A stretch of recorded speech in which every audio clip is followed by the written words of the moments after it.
প্রিয় দর্শক, আসসালামু আলাইকুম। আপনারা কেমন আছেন? আশা করি সকলেই আল্লাহ তাআলার অশেষ রহমতে ভালো আছেন। তো আজকে আপনাদেরকে যে পটলগুলো দেখাচ্ছি, এই পটলগুলো কৃষক ভাই জমিতে চাষ করে নিয়েছে, সেগুলি আপনাদের মাঝে তুলে ধরতেছি।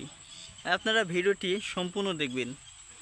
তো এই যে দেখতে পাচ্ছেন কি সুন্দর পটল, এগুলো দেশীয় পটল।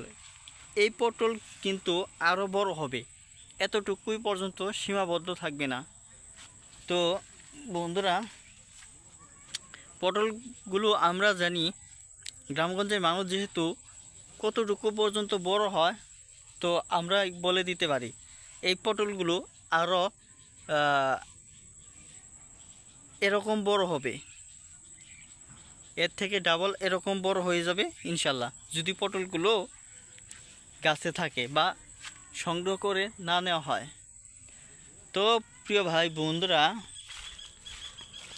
এই পটল ভাজি দিয়ে আপনারা নিয়মিত ভাত খাবেন। পটল সাথে ডিম ভাজি করে নিতে পারেন। পটল আর ডিম ভাজি যারাই খেয়েছে তারাই বুঝতে পারে এর মর্ম। এরকম স্বাদ পাওয়া যায় যা অন্য অন্য সবজির মধ্যে পাওয়া যায় না। পটল ভাজি আর ডিম দুটো মিশিয়ে যদি ভাজি করে নেওয়া হয়, সেগুলোর মধ্যে বেশি স্বাদ পাওয়া যায়।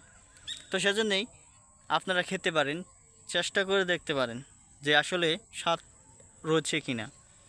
ধন্যবাদ আপনাদেরকে।